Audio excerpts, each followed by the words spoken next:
आप देख रहे हैं प्राइम टीवी, सच साहस सरोकार।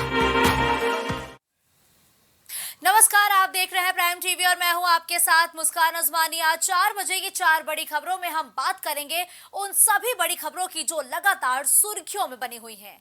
संसद की कार्रवाई लगातार मणिपुर हिंसा को लेकर हंगामे की भेंट चढ़ रही है और तीसरे दिन की कार्रवाई की शुरुआत होते ही पूरे सत्र के लिए आप सांसद संजय सिंह को बर्खास्त कर दिया गया है। तो जहां एक तरफ संसद का कामकाज ठप है, तो वहीं दूसरी तरफ ज्ञानवापी में एएसआई सर्वे को लेकर सुप्रीम कोर्ट ने 2 दिन के लिए फिलहाल रोक लगा दी है। तो इस मसले पर सियासत भी जारी है। सियासी उठापटक के बीच यूपी में सपा और आरएलडी को करारा झटका लगा है, जहां अपना कुनबा बढ़ाते हुए एनडीए ने विपक्षी दलों के नेताओं को मिलाने के लिए अपनी सर्जिकल स्ट्राइक को शुरू कर दिया है। तो वहीं अब सपा भी अपना जनाधार बढ़ाने के लिए पिछड़ा वर्ग प्रकोष्ठ की बैठक करती हुई भी नजर आई है। तो देखिए, आज हम इन 4 बड़ी खबरों पर विस्तार से बात करेंगे, तो कहीं जाइएगा नहीं, रुक करते हैं खबरों का। तो मणिपुर हिंसा को लेकर देश भर में बवाल लगातार जारी है। सड़क से लेकर संसद तक हंगामा देखने को मिल रहा है और सदन में आज फिर इसको लेकर विपक्ष हावी रहा। आम आदमी पार्टी के सांसद संजय सिंह ने सदन में इसको लेकर हंगामा किया, जिसको लेकर उन्हें पूरे सत्र के लिए निलंबित भी कर दिया गया है। राज्यसभा सभापति ने कहा कि संजय सिंह ने बार बार मना करने के बाद भी सदन की कार्रवाई को बाधित किया, इसके लिए उन्हें पूरे मॉनसून सत्र के लिए ही निलंबित कर दिया गया है।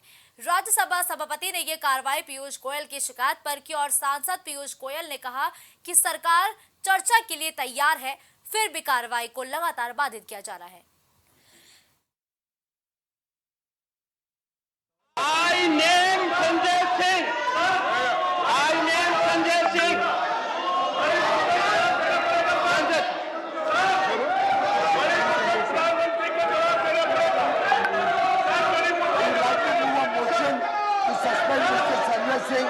This kind of behavior coming into the hall and disturbing the house is completely against the ethics and rules of the house. And I would urge the chair to take the necessary action against Mr. Sanjay Singh. The government wishes to move a motion for the suspension of Mr. Sanjay Singh for the remainder period of the house. Move your motion. Sir, I move the motion that Mr. Sanjay Singh, who has been named by the chair, be hereby suspended for the rest of the duration of the rest of the session until the last day of this current session. The motion is Shri Sanjay Singh be suspended for the entire duration of this session for having repeatedly violated directive of the chair. The House approves it.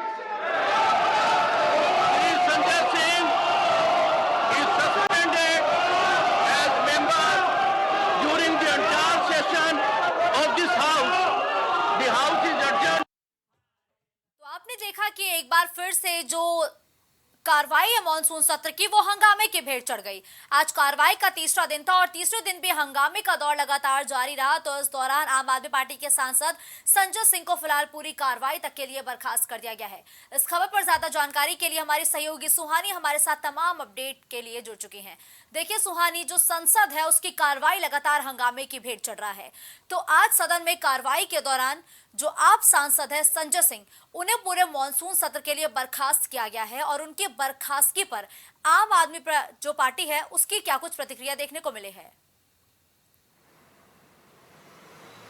जी मुस्कान, बता दें कि जैसे कि ये monsoon सत्र का तीसरा सत्र है, हाँ, और लगातार इस पे जो विपक्ष है वो सवाल उठा रही है कि जो भी ये मुद्दा चल रहा है, मणिपुर के मुद्दा चल रहा है, इस घटना को लेकर जो प्रधानमंत्री मोदी है इस पर बात करें, वहीं तमाम जो अध्यादेश का मुद्दा है उस पर भी बात करें। और इसे लेकर आम आदमी पार्टी के जो सांसद संजय सिंह हैं वो लगातार आज जो है सवाल पूछे जा रहे थे। वो कहा जा रहा है कि जिस तरह से वो सभापति जगदीप वानखडे के पास, उनके कुर्सी के पास जाके हाथ दिखा दिया, क्वेश्चन प्रदर्शन करने लगे। ये साफ तौर पर ये कहा जा रहा है और चिल्ला चिल्ला के उनसे पूछ रहे थे कि आखिर हमें जवाब इससे कब मिलेगा। तो कहा जा रहा है कि साफ तौर पे कहीं ना कहीं ये हमारे संसद का अपमान है, सभापति का ये अपमानित किया गया है और कहीं ना कहीं ये रूल भी जो है वो सांसद संजय सिंह ने तोड़ा। तो इसे लेकर उन्हें पूरे सत्र के लिए जो मानसून सत्र था उन्हें बर्खास्त कर दिया गया। अब सवाल ये उठता है कि आपकी जो पार्टी है उनको साफ तौर पर यह कहना है कि जो बीजेपी सरकार है वो संजय सिंह के आंख में खटकते हैं, वो सवाल जवाब करते हैं और इसीलिए उनको मानसून सत्र से पूरी तरह से बर्खास्त कर दिया गया है। लेकिन देखिए सुहानी, बर्खास्तगी की बात तो एक तरफ रही, संसद का बहुमूल्य समय जो है वो बर्बाद किया जा रहा है। संसद का सत्र इसलिए चलाया जाता है, चाहे वो मॉनसून सत्र हो चाहे वो कोई भी सत्र हो, ताकि जो आम जनता के मुद्दे हैं उस पर बातचीत की जा सके। ऐसे में जनता का पैसा जा रहा है, इस पर जो जनता है वो एक्सपेक्ट करती है कि जब सदन चलेगा, जब कार्रवाई होगी तो उस दौरान उनके मुद्दों पर बात होगी, उनके परेशानियों पर बात होगी और विधेयक पास किए जाएंगे। लेकिन अब जो तस्वीरें आ रही हैं वो तो बिल्कुल विपरीत आ रही हैं। जी मुस्कान, आपको बता दें कि जैसे ने आपने कहा कि जो संसद का जो समय है वो बर्बाद हो रहा है, लेकिन आपको बता दें कि पिछले कई ऐसे मुद्दे थे जिसमें सांसद संजय सिंह ने अपने एक बयान में कहा था कि इस बार जो मानसून सत्र है उसे हम हंगामेदार करेंगे, क्योंकि जब तक हमारे मुद्दों पे बात नहीं होगी, हमारे मुद्दे का जवाब नहीं मिलेगा। जैसे जिस तरह से अध्यादेश के खिलाफ लेकर जो अरविंद केजरीवाल है तमाम विपक्ष पार्टियों से मुलाकात किए, उनका साफ तौर पर यही कहना था कि संसद में हम इस बात से अपना सवाल जवाब करेंगे, चर्चा उठाएंगे। वही मणिपुर का हाल में जो घटना हुई है उसे लेकर जो आप पार्टी है पूरी तरह से बीजेपी सरकार को घेर रही है और इसे लेकर तमाम जो है वो हल्ला इस पे कर रही है, हंगामेदार जो है संसद का पूरा माहौल बना रही है। बात की जाए तो संसद भवन में जितने ये मामले उठते हैं, इस बार आपको बता दें कि 34 से 31 जो मामले हैं उस पर सरकार इस बार जो अपना पक्ष लाना चाह रही थी या यूँ कहीं योजनाएं पे बात करना चाह रही थी कि जो भी समस्याएं हमारे देश में हैं उसे निपटाने के लिए योजनाएं लाया जाए। लेकिन दूसरी तरफ जो विपक्ष है वो सवाल जवाब करने नहीं दे रही है, ना ही योजनाएं पे बात कर रही है। उनका से एक ही मुद्दा है कि जो अभी आजकल घटनाएं हो रही है या मणिपुर की घटना हो या अध्यादेश का जो मामला आया है उस पर आप चर्चा करें, उस पर बात करें। लेकिन आपको बता दें कि मुस्कान की अध्यादेश का जो मामला तो तैयार है ना बातचीत करने के लिए, वो तो कह रहे हैं कि हम बातचीत को तैयार हैं। तो जो विपक्षी दल है आखिर पेच कहाँ फंस रहा है, वो बातचीत के लिए मान क्यों नहीं रहा है, वो आखिर चाह क्या रहा है सत्ता पक्ष से?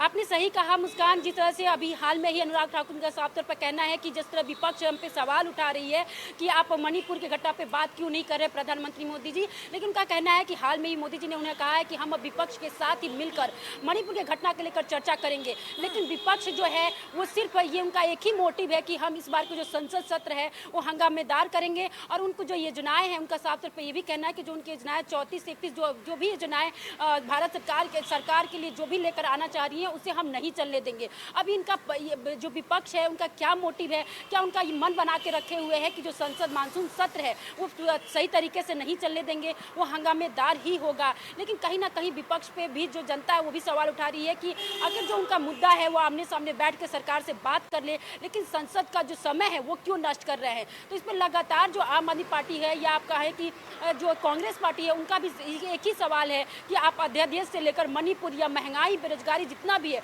उस पर पहले बात करिए, फिर आप अगर नई योजनाएं लाएंगे उस पर चर्चा होगा। तो इस तरह से जो विपक्ष है वो पूरी तरह से बीजेपी वो अडानी हिंडनबर्ग मामले की भेंट चढ़ गया, उस दौरान भी प्रदर्शन देखने को मिला था, कामकाज ठप्प था। अब इस बार मणिपुर हिंसा, महंगाई और अध्यादेश को लेकर के जो संसद का काम है वो पूरी तरीके से ठप्प कर दिया गया है, कार्रवाई नहीं हो रही है। तो जनता तो सवाल करेगी ना सुहानी, क्योंकि ये जो पैसा है ये जनता का है जिसको सभी सांसद और सभी पार्टियां मिलकर के बहा रही हैं। जी बिल्कुल जी मुस्कान, आपको बता दें कि जिस तरह से ये सांसद जो ये सत्र मानसून सत्र चल रहा है कहीं ना कहीं जनता के लिए लाभदायक होता है, क्योंकि नई नई योजनाएं आती और जो भी जैसे बेरोजगारी महंगाई जो चरम सीमा पे है उसे कहीं ना कहीं निपटारा उनको मिलता है जनता को। लेकिन जब विपक्ष जो है वो सत्र चलने ही नहीं दे रही है तो आखिर सरकार अपनी योजनाएं बताए कैसे या उस पर चर्चा करे कैसे। तो इसलिए कहीं ना कहीं जो ये राजनीतिक जो खेल रहे हैं तो कहीं ना कहीं आम जनता का ही नुकसान हो रहा है, क्योंकि 2024 का भी चुनाव आ रहा है। तो आपको ये कयास लगाया जा रहा है कि विपक्ष इसलिए नहीं चाहती है कि जो सत्ता पक्ष है वो अपनी योजनाएं जनता तक पहुंचाए, क्योंकि कहीं ना कहीं अगर सत्ता पक्ष अपनी योजनाएं जनता तक पहुंचाती है तो लोकसभा चुनाव में उनको कहीं ना कहीं फायदा पहुंचेगा। तो इसलिए जो विपक्ष है अपनी तरफ से पूरी तरह से कोशिश कर रही है कि मानसून सत्र जो है वो सही से नहीं चले, क्योंकि यही सत्र नहीं आगे। सुहानी, इस खबर पर हमारे साथ जुड़ते हुए तमाम अपडेट हमारे दर्शकों तक पहुंचाने के लिए। पर जो लगातार बवाल है वो देखने को मिल रहा है। संसद की जो कार्रवाई है वो हर एक दिन की शुरुआत तो होती है लेकिन स्थगित हो जाती है। तो वहीं आज हंगामेदार सत्र रहा। इस बीच आम आदमी पार्टी के सांसद संजय सिंह को पूरे मॉनसून सत्र के लिए बर्खास्त भी कर दिया गया है।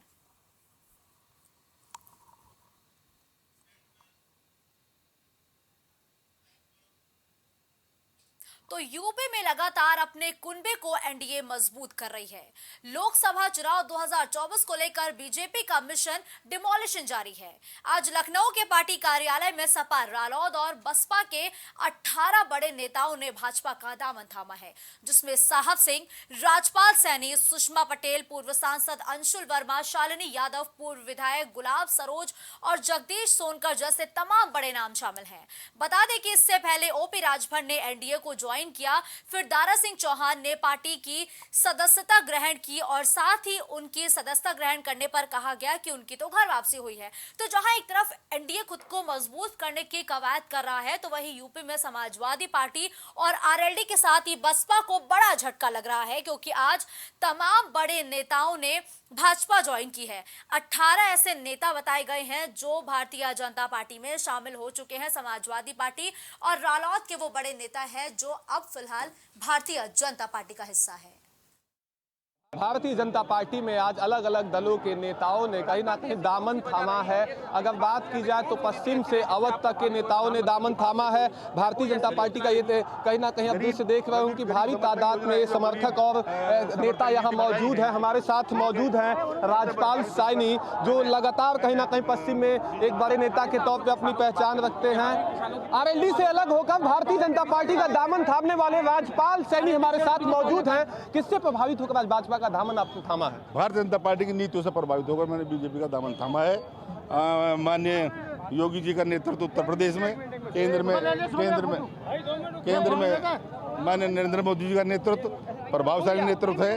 किसान और मजदूर विरोधी जो कोई कार्यक्रम कभी होते थे, आज वो कोई ऐसा कार्य नहीं हो रहा है जो किसान विरोधी हो या मजदूर विरोधी हो।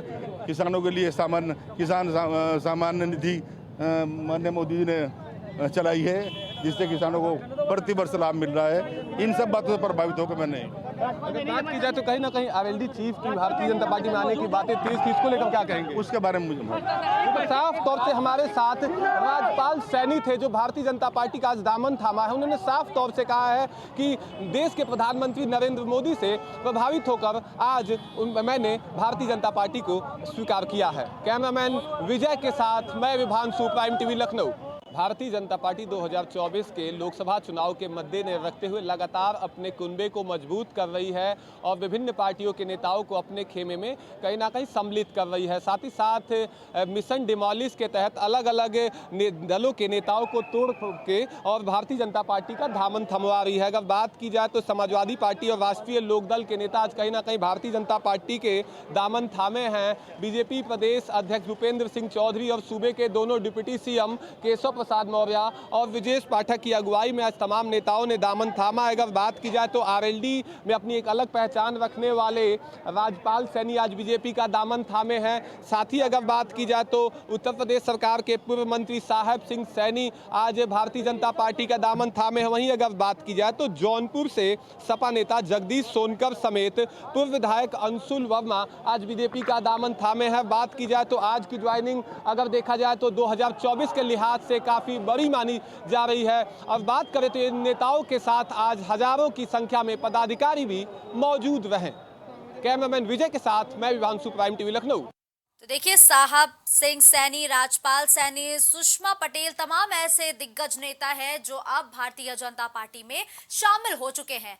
इस खबर पर ज्यादा जानकारी के लिए रुख करते हैं विभांशु का, जो लाइव हमारे साथ जुड़ चुके हैं। देखिए विभांशु, जहां एक तरफ इंडिया खुद को मजबूत करने की कवायद कर रही है, जो कि विपक्षी दलों का एक समूह है, ऐसे में जो बड़े दिग्गज नेता है समाजवादी पार्टी और रालोद के यूपी में, वो तो अब भाजपा में शामिल हो चुके हैं, यानी कि एनडीए का हिस्सा बन चुके हैं। कितना बड़ा झटका माना जाए इसको यूपी में?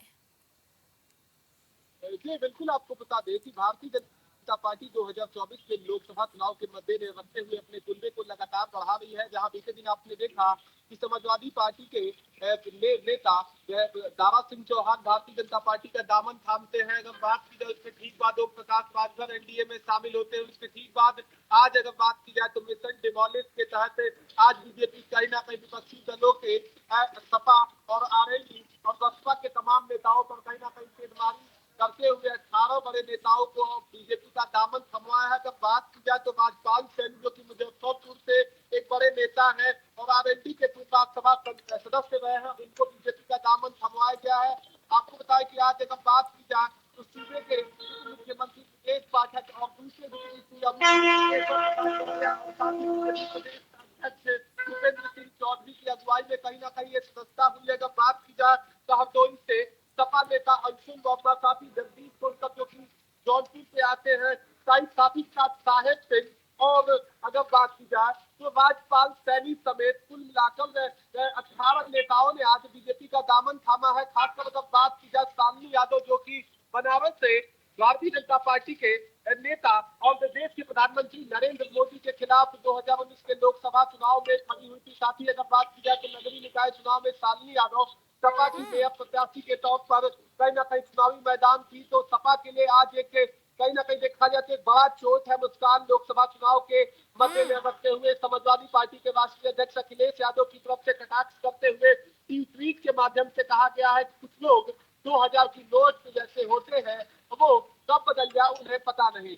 साथ ही अगर बात की जाए तो आरएलडी कहीं ना कहीं पश्चिम में अपने आप को एक मजबूत पार्टी होने का दावा करती है। अगर बात की जाए तो विधानसभा चुनाव के नतीजों में आपने देखा कि 7 सीटों पर आरएलडी जीत हासिल की और तमाम दावे वादे किए गए थे और आगामी लोकसभा चुनाव में कहीं ना कहीं आरएलडी 10 सीटों पर लड़ने की मास्टर प्लान तैयार कर चुकी है। उसी दरमियान अगर बात की जाए तो पश्चिम से तमाम नेताओं के भारतीय जनता पार्टी में सम्मिलित होने से कहीं ना कहीं जो आरएलडी की जमीन है पश्चिम के अंदर में उससे कहीं ना कहीं छेड़मारी के तौर पर इसे देखा जा रहा है। अगर बात की जाए तो आज खास तौर से पश्चिम और अवध क्षेत्र के नेताओं ने भारतीय जनता पार्टी का दामन थामा है।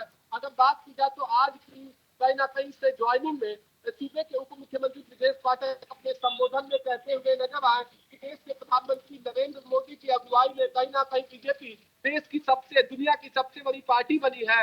और देखिए विभांशु, दूध का जला छाछ भी फूक फूक कर पीता है, ये कहावत आज की तस्वीर पर बिल्कुल सटीक बैठती है। जहां अखिलेश यादव एक तरफ इंडिया को मजबूत करने की कवायद कर रहे हैं तो यूपी में लोकसभा चुनाव से पहले उनको ही तगड़ा झटका लग रहा है। किस तरीके से संभालेंगे आप अपने नेताओं को अखिलेश यादव आगे और जयंत चौधरी? जी बिल्कुल, इसको लेकर अखिलेश यादव का साफ तौर से एक देखा जाए तो एक ट्वीट आ चुका है जिसमें उन्होंने साफ आरोप लगाया है अपने नेताओं पर कि 2000 की नोट की तरह कहीं ना कहीं लोग बदल जाते हैं। वही अगर बात की जाए तो जयंत चौधरी की तरफ से अभी कोई ऐसा प्रतिक्रिया नहीं आया है, मगर निश्चित तौर से इस भारतीय जनता पार्टी की जो आज छेड़मारी है इसे निश्चित तौर पर सपा आरएलडी और बसपा को तगड़ा नुकसान आने वाले लोकसभा चुनाव में देखने को मिल सकता है। देखने वाली बात ये होगी कि तीनों दलों की तरफ से डैमेज कंट्रोल के तौर पर किस तरह के फैसले लिए जाते हैं, किस तरह के आगे के समीकरण बनाए जा सकते हैं। और लेकिन विभांशु, ये बड़ी संख्या में जो नेता है ये भारतीय जनता पार्टी का हिस्सा बने हैं, जो कि अखिलेश यादव को तगड़ा झटका है, ये तो आप जिक्र कर चुके हैं, लेकिन अब इसकी भरपाई कैसे करेंगे अखिलेश यादव? इसकी डैमेज कंट्रोल को लेकर अगर बात की जाए तो आने वाले दिनों में तीनों दल कहीं ना कहीं तमाम नेताओं को भारतीय जनता पार्टी के खेमे में, माफ करिएगा, अपने अपने पार्टियों के खेमे में ले सकते हैं। साथ ही अगर बात की जाए इन क्षेत्रों में जो तमाम नेता हैं उनको कहीं ना कहीं अब आगे समाजवादी पार्टी उतार सकती है। जहां तक बात की जाए तो आपने देखा कि प्राइम टीवी से खास बातचीत में खतौली से विधानसभा चुनाव लड़े अगर बात करें तो राजपाल सैनी ने साफ कहा कि देश के प्रधानमंत्री नरेंद्र मोदी से प्रभावित होकर वो पार्टी का दामन थामे हैं और किसानों के हित में बेहतर काम करती है, ऐसे उन्होंने दावे किए हैं। ठीक है, धन्यवाद विभांशु इस खबर पर हमारे साथ जुड़ते हुए। तमाम अपडेट हमारे दर्शकों तक पहुंचाने के लिए। तो देखिए, आज समाजवादी पार्टी के साथ ही रालोद को तगड़ा झटका लगा है, साथ ही बसपा को भी आज झटका लगा है, क्योंकि 18 जो नेता हैं इन तीनों दलों के मिला करके वो भारतीय जनता पार्टी का हिस्सा बन चुके हैं। तो अब कहीं ना कहीं डैमेज कंट्रोल करने की कोशिश अखिलेश यादव अब करते हुए भी नजर आएंगे।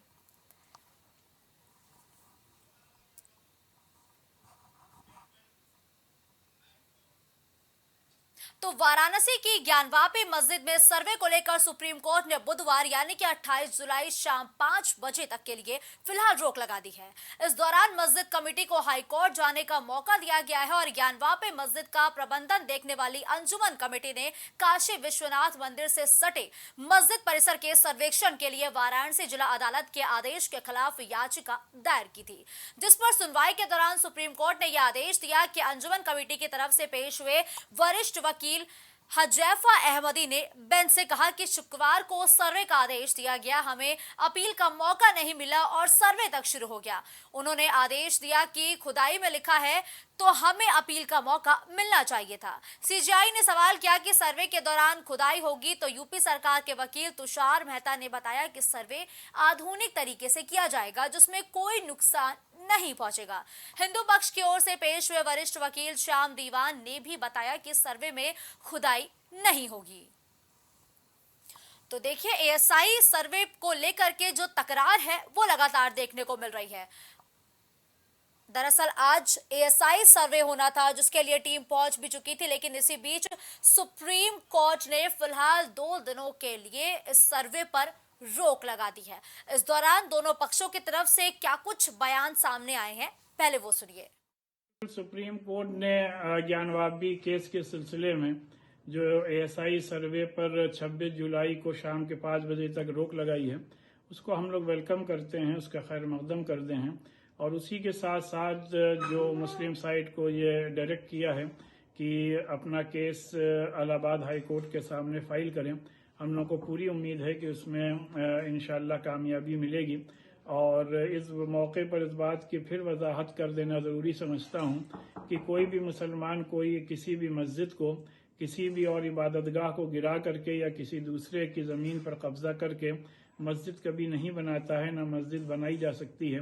इस वजह से बार बार ये क्लेम करना मुख्तलिफ मसाजिद के सिलसिले में कि वहाँ पर किसी इबादतगाह को गिरा करके बनाया गया है, ये बेसिकली गलत है और ये सिलसिला अब रुकना चाहिए। तो रुक करते हैं गौरव का, जो इस खबर पर तमाम अपडेट के लिए हमारे साथ जुड़ चुके हैं। देखिए गौरव, आज सुप्रीम कोर्ट ने फिलहाल एएसआई के सर्वे पर 2 दिन के लिए रोक लगा दी है, यानी 26 जुलाई शाम 5 बजे तक के लिए रोक लगा दी है। इस दौरान इस फैसले पर हिंदू पक्ष और मुस्लिम पक्ष की तरफ से क्या कुछ कहा गया है?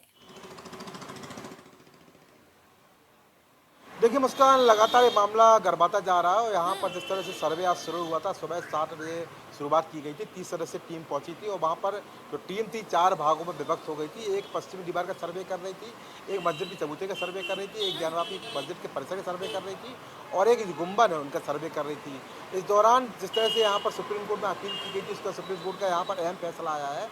उन्होंने कहा है कि 26 जुलाई की 5 बजे तक इस सर्वे पर रोक रहेगी, उसके बाद ही सर्वे की अनुमति आपको मिल सकती है अगर वहाँ पर हाईकोर्ट इस मामले को कंटिन्यू करता है। क्योंकि जिला अदालत का फैसला था, उसके बाद से तो मुस्लिम पक्ष का कहना था कि यहाँ पर उनकी सुनवाई नहीं हुई, उनकी अपील पर यहाँ काम नहीं किया गया, इसके चलते यहाँ पर उनकी नाराजगी जाहिर हो रही थी। पर यहाँ पर जैसे सर्वे टीम तुरंत पहुँच गई थी, वह काम शुरू हो गया था, उसको लेकर भी गहमा गहमी के माहौल था। क्योंकि आज अगर बात करें काशी की बात करें तो वहाँ पर जो काशी कॉरिडोर है वहाँ पर मुरारी बापू की वहाँ कथा भी है, बड़ी संख्या में वहाँ लोग पहुँचे। इसके अलावा मुख्यमंत्री योगी आदित्यनाथ भी वहाँ पहुँचने वाले थे।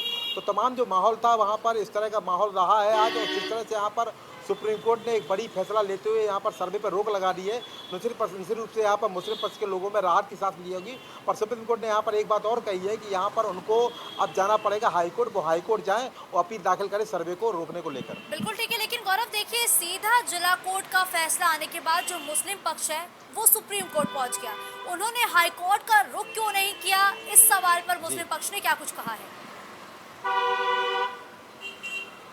देखिए उनका कहना ये था कि कई बार ऐसा होता है कि जब हाईकोर्ट हम जाते हैं और प्रक्रिया लंबी होती है या कहीं ना कहीं मुस्लिम पक्ष को ये लगता है कि ऐसा ना हो हाईकोर्ट भी इस अपील पर सुनवाई ना करे या सुनवाई लंबित हो जाए। पर सुप्रीम कोर्ट हमने देखा है कई मामलों में सो मोटो भी लेता है, स्वतः संज्ञान भी लेता है और जब भी धार्मिक संबंधी कोई व्यवहार होता है सुप्रीम कोर्ट वहाँ पर निश्चित रूप से जल्दी वहाँ पर कार्रवाई करता है, सुनवाई करता है। यहाँ पर सुप्रीम कोर्ट की जो व्यवस्था है हमारे देश की न्यायतंत्र की ऐसी है, अगर कोई अपील करता है, अगर हाईकोर्ट छोड़ के सुप्रीम कोर्ट में अपील करता है तो यहाँ पर अपील कर सकते हैं। हालांकि जब व्यवस्था के अगर हम बात करें मुस्कान, तो अगर हाईकोर्ट से हारने के बाद ही आदमी आगे जाता है, पर ये व्यवस्था भी हमारे देश में है कि अगर हाईकोर्ट नहीं जा रहे हैं आप तो जिला अदालत के फैसले के खिलाफ आप सुप्रीम कोर्ट में अपील कर सकते हैं। अपील की है, हालांकि सुप्रीम कोर्ट ने उनको ताकीद भी किया है कि पहले आप हाईकोर्ट में जाएं और हाईकोर्ट में इस व्यवस्था को लेकर सुनवाई करें। ठीक है, धन्यवाद गौरव इस खबर पर हमारे साथ जुड़ने के लिए।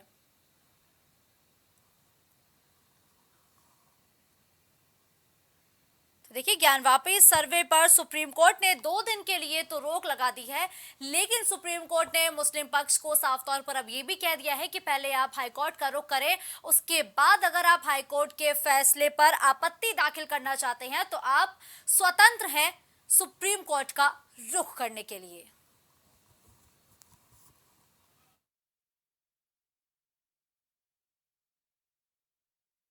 तो देखिए, सर्वे पर जो तकरार है वो लगातार बरकरार है हिंदू पक्ष और मुस्लिम पक्ष के बीच। तो इस दौरान सुप्रीम कोर्ट ने जो सर्वे है एएसआई सर्वे, उस पर रोक लगा दी है। इस दौरान मुस्लिम पक्ष को समय दिया गया है कि वो उस पूरे मामले को लेकर जो हाईकोर्ट है उसका पहले रुख करें।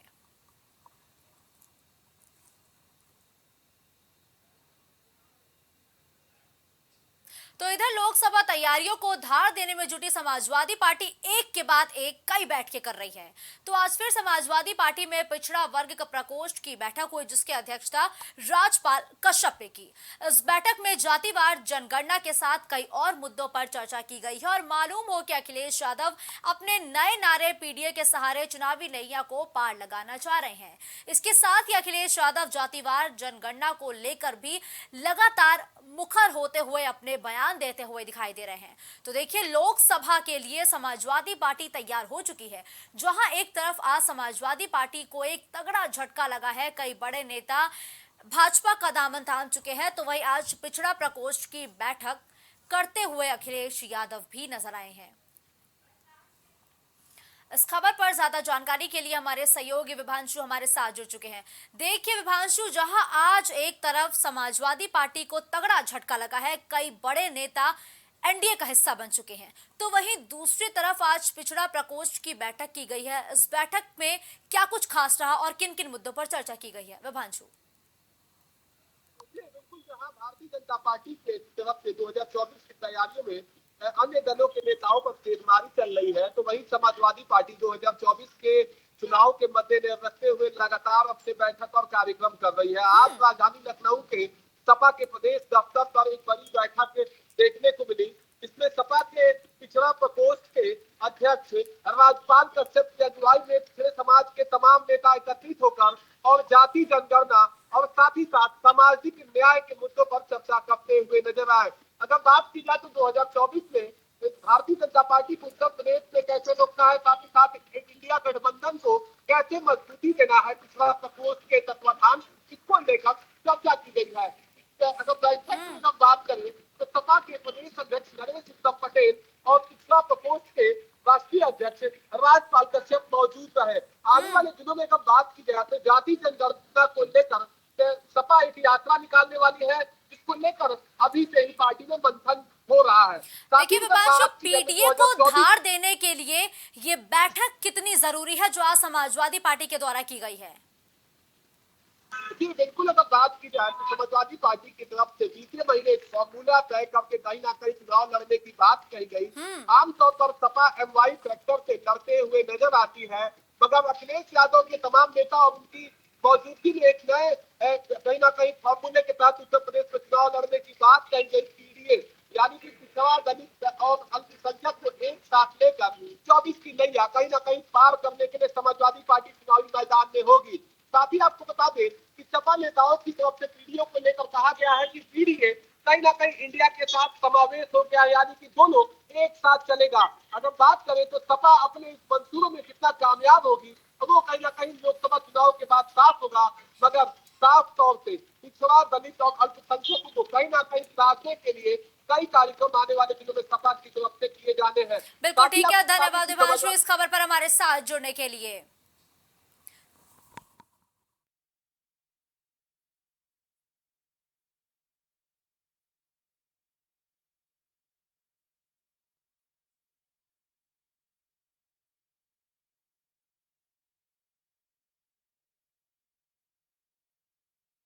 पिछड़ा वर्ग प्रकोष्ठ की बैठक की गई है और अखिलेश यादव ने कहीं ना कहीं पीडीए को धार देने के लिए आज ये बैठक की है। तो 4 बजे की 4 बड़ी खबरों में फिलहाल के लिए बस इतना ही। देश और दुनिया की तमाम बड़ी खबरों के लिए आप देखते रहिए प्राइम टीवी। कुछ भाव पुष्प आप देख रहे हैं प्राइम टीवी, सच साहस सरोकार।